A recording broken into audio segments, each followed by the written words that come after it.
Francesca with Cornerstone Fitness and Health, and today we are talking about the row, how to set one up, the proper form, and what muscles we're using and engaging throughout our rowing movement.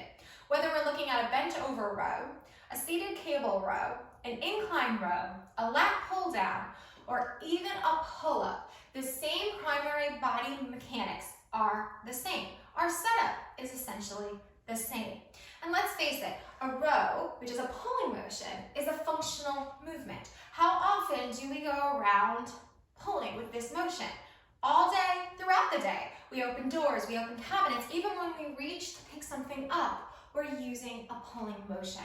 Because rows and pulling motions are such a functional movement, we need to make sure that we're using the proper muscles effectively and efficiently. So let's talk about what muscle we're supposed to be using, or we want to use, when we're doing a row exercise or a movement pulling, right? And that's honestly a question you all should be asking yourselves in any exercise and movement you do. What muscle am I supposed to be using, and am I using that muscle? When we talk about the row, we want to use our back, right? And that's a good thing. We're doing all these bent over rows or flies because we want to build a strong, capable back, which is important. Our back is what supports, helps us give us good posture, and balances the shoulders and the chest. It's so important. However, if we're going to be using our back, then we need scapular mobility, strength, and stability, right along with core engagement. And what do you know? Those two pedestals of our tripod table, right? Core engagement 1, hip hinge 2, third is scapular mobility, stability, and strength.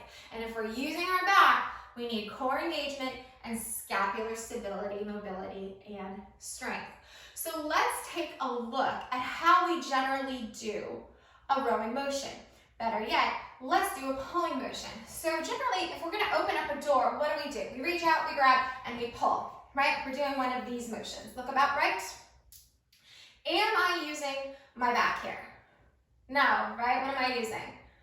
I'm using my forearm, my bicep, my shoulder, and maybe a little bit of back in that last range of motion. And we do this with rows too, don't we? Yep, I'm doing a row. If I'm supposed to be using my back, but I'm doing this and only using my bicep and my shoulder, am I getting the most out of that exercise or movement? No, right? I'm not. And in a lot of cases, what happens is we end up being here, which is the exact thing we're trying to fight against. And therein comes how we properly do a row. So it should look something like this. I'm going to go open a door. I'm going to reach out. My core is engaged. 5% engagement all the time, right? My shoulders down. I'm going to retract my shoulder blade, bringing my scapula in towards my spine. Then I'm going to bend my elbow, right? So here. Now does it look like I'm using my back? Right? Now, shoulders down, shoulder is stable. I'm going to retract, my arms shorten so I know I'm using my scapula, right? I'm going to bend that elbow and bring it to my side of my body. Now, I'm using my back, a little bit of bicep, no shoulder. It's the stabilizing muscle. Now I'm using the proper muscle and I'm using it effectively and efficiently.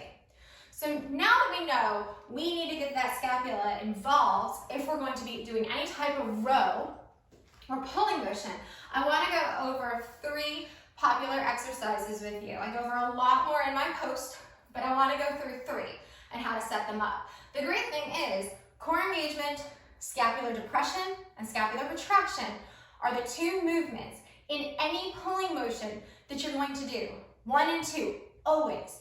Now, depending on the movement or the position you place your body in, you may need that second leg of the tripod table, that hip hinge, and we'll get to that.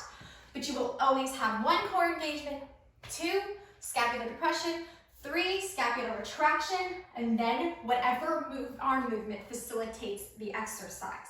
So I'm going to go over a bent over row, a bent over rear delt fly, and a lat pull down using tubing.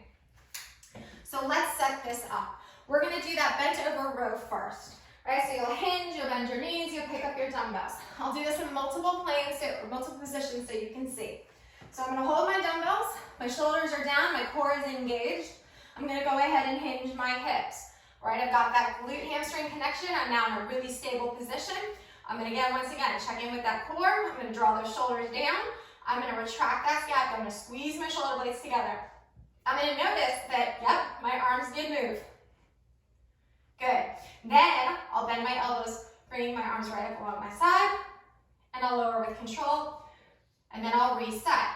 Belly button in and up, engaging the core, shoulders are down, squeeze the shoulder blades, and I'll come up and I'll row. Okay? It's hard, guys. The more weight you add, the harder it's going to be to retract that scapula. That's okay. Initially, you may have to lower the weight you were used to using, because let's face it, we do this, right? Lots of arms, not a lot of back. We don't want to do that. We want that back to be strong. So reduce the weight, take the time, get the form, allow the scapula to do the work. All right? Bent over row. Let's do that bent over rear delt fly. Yes, your delts are technically a part of your shoulder. However, that rear delt uses a ton of scapular stability, mobility, and strength. It does use a lot of back. It's a great postural exercise. So let's take a look, because it can get kind of tricky. You're gonna set yourself up much the same way as we do in a bent over row. Okay, I'll do it a bit of an angle this time. Shoulders are down, core is engaged. I'm gonna hinge my hips. Okay, with a rear delt fly, you're gonna have a slight bend to your elbows. I like to call it harnessing your inner ballerina. Okay, shoulders are down. I'm gonna retract my scapula, and I'm gonna pretend that my scapula are like a hinge of a door. The more they squeeze, the more my arms draw up, and then they come back down. Okay, I'll do it from this angle. I'm gonna hinge the hips, slight bend in the elbow, they're not gonna change. Shoulders down, squeeze the scapula, and lift. Right, here, squeeze, retract, and they come out and up to the side. You will notice, okay, my arms stay the same angle, right? Tract, open, right? Tract, open. The angle of my elbow does not change, so I called harnessing it your inner ballerina. Now, I was never graceful enough to be a ballerina, so you just pretend right along with me, okay? That form right there. Squeeze those shoulder blades, then the hinge of the door, opening up your arm, right? Last exercise is gonna be that lat pull down. Again, you're gonna need that hip hinge. Really important, right? If we don't have that hip hinge and we fold, we're gonna injure that low back. So you'll grab your tubing, whatever it looks like, you're gonna anchor it to the top of the door. You're gonna step back from the door so your arms are straight. Okay, shoulders are down, core is engaged. I'm gonna hinge my hips, getting my arms as close as I can to my ears. I'm gonna pull those shoulder blades down my back. I'm gonna feel those arms move. I'll squeeze my scapula together and pull my elbows down into my rib cage. I'm gonna slowly extend my arms back up, making sure that my shoulders don't rise with my arms. They're staying down in those pants pockets, guys. Draw my shoulder blades down, squeeze the shoulder blades together, pull those elbows down to the side of the body. Okay, now if you were at a cable machine sitting underneath for that lat pull down, arms would raise up. This can be tricky if we don't have that mobility in our shoulder, right? Because when I raise my arm, I don't want my shoulder to go into my ear. So this can be tough if you don't have the mobility and range of motion in that shoulder joint right now. So you really need those shoulders to stay down.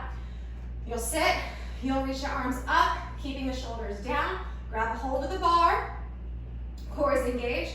You'll pull your scapula down, you'll squeeze them together, bend the elbows, bring them into your ribs, lift the arms back up without allowing those shoulders to rise. It's more challenging than it looks. Again, keep the weight light at first. Even doing some of those scapular depressions, just holding on to the bar. Help build the muscle through that scapula and that back. It'll pay its dividends in the end. All right, so we did that bent over row, the rear delt fly, and the lat pull down. But every single one of them had those two things in common, right? We had core engagement, we had scapular depression, and scapular retraction, and then an arm movement. That's it, guys. That's the rowing motion. That's the pull, right? Engage that core, draw the shoulders down, squeeze the shoulder blades together, and then the arms move after the back is engaged. I hope this was informational and educational. I hope you learned a little bit of something, but most importantly, I hope this was empowering to you. I hope you can go and try this out, and I hope that your movements inside and outside of the gym are that much more powerful and strong because of it. Purpose always, guys, is to help you know your body. It's your body. Take ownership of it, know what makes it work, know how you have to do things, and make yourself stronger for yourself. As always, questions, comments, something you'd like to see me demo or go over, hop onto my Facebook page, leave me a note, leave me a comment. I'll make sure I get to it and make sure you guys see it. Until next time, guys, blessings.